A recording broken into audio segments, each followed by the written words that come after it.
যে শহরে অনেক দিকি ছিল, এই শহরে অনেক খাল ছিল, এই শহরে অনেক পুকুর ছিল, অত্যন্ত পরিষ্কার পরিচ্ছন্ন শহর ছিল। একে একে এই শহরকে বাণিজ্যিকরণ করে একদম শ্বাস বন্ধ হওয়ার উপক্রম হয়েছে। বিচার দেওয়ার জন্যে আমি এককভাবে একটা প্লেকার্ড নিয়ে, আমার নিজ হাতে প্লেকার্ড নিয়ে আমি যাতে এই ওয়াকওয়েতে নিরাপদে হাঁটতে চাই। আমাদের বহু প্রবীণ মানুষরা এই দিকিতে গোসল করেছেন, এই এলাকার মানুষ এই দিকিকে ব্যবহার করতেন, অত্যন্ত পরিষ্কার পরিচ্ছন্ন ছিল।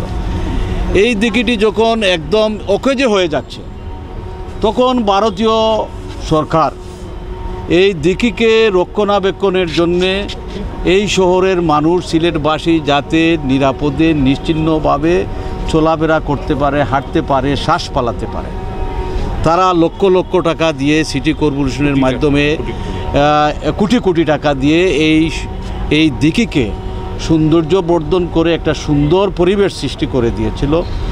ভারতীয় রাষ্ট্রদূত এসেছিলেন এবং আমাদের স্থানীয় সরকার মন্ত্রী জনাব তাজুল ইসলাম সাহেব এসেছেন, উদ্বোধন করেছেন। আমরা প্রায় এক বছরের মধ্যে আমরা এখানে হাঁটা চলা এবং শ্বাস প্রশ্বাস ফেলতে সক্ষম হয়েছিলাম।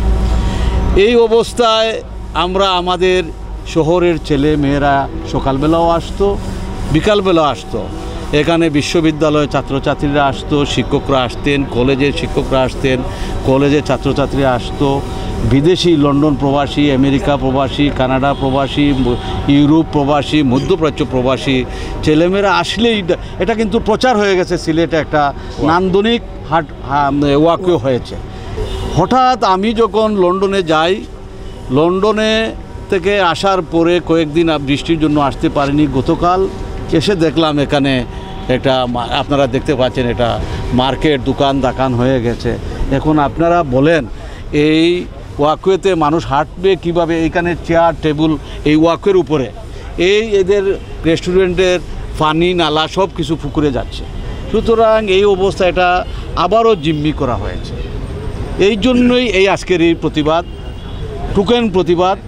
আমাদের নতুন প্রজন্মের কাছে যাতে আমরা দায়বদ্ধ না থাকতে পারি, কারণ এটা হয়েছে, এটাকেও বাণিজ্যকরণ করা হয়েছে, এখন প্রবেশ ফিও রাখা হচ্ছে। আপনারাই দেখতে পাচ্ছেন পৃথিবীর বিভিন্ন দেশ আছে, বিভিন্ন দেশে বিভিন্ন শহর আছে, শহরে পার্ক আছে।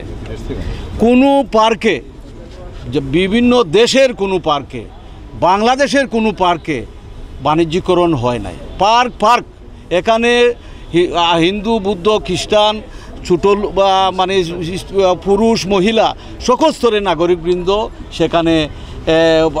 সেখানে আরামদায়ক, সেখানে চলাফেরা, সেখানে ঘোরাফেরা, সেখানে এনজয় করা, সেটা সেই পার্কে বিনোদন হয়। কিন্তু আমাদের এখানে তো কী নীতিমালা আছে আমি জানি না। সিটি কর্পোরেশন আমি যখনই দেখেছি তখনই আমার খুবই খারাপ লেগেছে। আমি সাংবাদিক বন্ধুদের আপনাদেরকে ডেকেছি, গতকাল দেখেছি, আজকেই ডেকেছি। পাড়ার প্রতিবেশী সকলেই এরা যারা গণ্যমান্য এরা এসেছে। আমি কাউন্সিলরও জিজ্ঞেস করেছিলাম, এই ওয়ার্ডের কাউন্সিলরকে, উনি এটা সম্বন্ধে কিছুই বলতে পারেননি। আমি বলি আমাদের সবচেয়ে দুঃখজনক হলেও সত্য, আমি আগেই বলেছি এখানে বহু দিকি ছিল। এই দুফা দিকি, সাগর দিকি, মাসুদ দিকি, লাল দিকি, বহু দিকি ছিল। আমাদের বহু নদী বা বহু পুকুর ছিল, বহু কাল ছিল বা বহু ছড়া ছিল। আজকে সেই সকল ছড়া বিক্রি করা হয়েছে, খালগুলো বিক্রি করা হয়েছে, দিঘিগুলো ভরাট করে বাড়িঘর তোলা হয়েছে। অর্থাৎ এত সুন্দর শহর, এত শান্তির শহর, যে শহরে শাহজালাল এসেছেন, যে শহরে শ্রী চৈতন্যদেব এসেছেন, বিভিন্ন গোত্রের ধর্মীয় নেতারা এসেছেন, বঙ্গবন্ধু এসেছেন, মৌলানা ভাসানী এসেছেন, বহু জ্ঞানী গুণী এই সিলেট শহরকে নান্দনিক শহর, আধ্যাত্মিক শহর এবং এই শহরের মানুষকে অত্যন্ত শ্রদ্ধা করেন। আমি জানি আমাদের মাননীয় প্রধানমন্ত্রী এই পুরাতন জেলকে তিনি নির্দেশ দিয়েছেন এই পুরাতন জেলকে পার্কে রূপান্তরিত করা। জাতির পিতা বঙ্গবন্ধু শেখ মুজিবুর রহমান এই জেলে কারাগারে ছিলেন, যে কারাগারে ডিভিশনে ছিলেন ওইখানে একটি ওনার এই মিউজিয়াম নির্দেশ দিয়েছিলেন এবং ডিসিকে নির্দেশ দিয়েছেন। ডিসি এই নির্দেশ পেয়ে তিনি পার্কের জন্যে করেছেন, কিন্তু যারা দায়িত্বে ছিলেন তারা এই পার্কে মধ্যে পার্ক হবে সাথে সাথেও বাণিজ্যিকরণ অর্থাৎ মার্কেট টার্কেটও এই নীতিমালার মধ্যে ঢুকানোর চেষ্টা করেছেন। যখন মাননীয় প্রধানমন্ত্রীর হাতে ফাইল যায় তখন তিনি সাথে সাথেই এই পার্কের এই যে অনুমোদনের জন্য গিয়েছে সেটা তিনি স্থগিত করে দিয়ে বলেছেন সিলেটের পুরাতন কারাগার সহ বাংলাদেশের যত পুরাতন কারাগার আছে অর্থাৎ সকল পুরাতন কারাগার কিন্তু প্রত্যেকটি শহরের নাভিতে ছিল। দেখছেন যে এই পার্কের নামে লুটপাট হয়ে যাবে, তিনি নির্দেশনা দিয়েছেন যে কোনো পার্ক হবে না, আপাতত স্থগিত করে দিয়েছেন, যাতে কেউ শক্তিশালী কোনো মানুষ এই পার্কের সামনে রেখে যাতে কোনো ধরনের মানে আর্থিক লেনদেন কোনো ধরনের বাণিজ্যকরণ করা হোক সেটা তিনি চান না, সেই জন্য সেই পার্ক স্থগিত করে দিয়েছেন। কিন্তু ভারত সরকার এই দিঘিকে পূরণ করে এটা করেছেন। আমি বলি আমাদের লাল দিঘি ছিল, আপনারা সকলেই জানেন আমাদের গভর্নমেন্ট হাই স্কুলের পাশে বিরাট দিঘি ছিল।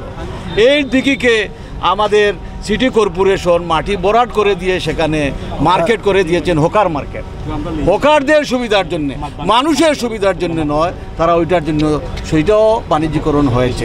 এইভাবে দিকগুলো বিভিন্ন ওয়াকের কথা আপনি ওয়াকের কথা বলেছেন, আরও ওয়াকে হয়েছে, আরগুলোও বাণিজ্যকরণ হয়েছে, সেগুলো আমরা বাতিল চাই। ভারত সরকার টাকা দিয়েছে, সিটি কর্পোরেশন সেটার কাজ করেছে, ওয়াকের জন্য টাকা দিয়েছে, এই যে মার্কেট হয়েছে এই মার্কেটেও তারা টাকা দিয়েছে।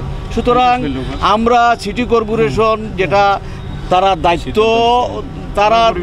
না নিয়ে দায়িত্ব এড়িয়ে তারা বাণিজ্যকরণের করেছেন, সেই বাণিজ্যকরণের প্রক্রিয়ার বিরুদ্ধে আমরা অবস্থান নিয়েছি, সেটা বাতিল করা হোক। আমরা যারা লিজ নিয়েছে তাদের বিরুদ্ধে আমাদের কোনো বক্তব্য না, যারা লিজ দিয়েছেন তাদের বিরুদ্ধে আমাদের বক্তব্য। তারা নাগরিকের সুযোগ সুবিধা দেখবেন, তারা নাগরিকের সুযোগ সুবিধা না দেখিয়ে তারা বাণিজ্যিক ব্যবস্থাটা দেখেছে, সুতরাং আমরা সেটার প্রতিবাদ জানাই। মনে করি আমরা মিসবাইকে সম্মান জানাই, কারণ উনি আমাদের নেতা, উনি যে এইটি জিনিসটা করলেন আমার বলার কোনো ভাষা নেই। কারণ এখানে যারা আসে, যারা এখানে হাঁটার জন্য সন্ধ্যার সময় যারা আসে তাদের জন্য আমরা তো ফ্রি দিয়ে দিই, তাদের জন্য আমরা টিকিট লই নি। পড়াশোনার বাইরেরা আছে, ব্যাংকার আছে, অনেক মহিলা যারা আছে, আমরা জিজ্ঞাসা করে আমরা হাঁটার জন্য, আমরা তো তাদের কাছ থেকে কোনো ছাড় নির্ধারণ করি নাই। আমরা তো বাই ফেরেস্তা নাই, কিছু স্বাভাবিক মানুষ মাতৃত্ব বল, কিছু তো আমরা 5টি বছর জন্য এটা লিজ আনছি, আমাদেরকে সময় দেন, মাত্র 2 মাস অতিবাহিত চলছে। এটা সামান্য থেকেই তো বেশি হতে পারে। 5 বছরের জন্য আপনারা কত টাকা আনছেন? 60 লক্ষ বেড ট্যাক্সও আমরা আনছি। আপনারা কি শর্তে আনছেন? শুধু কি দোকান করবেন সব দিকে দোকান করেছি। সিলেট সিটি কর্পোরেশন নির্ধারিত স্থান তারা নির্ধারণ করে দিয়েছে আমাদের। কতটা দোকানের জন্য? 8 থেকে 10টা দোকান।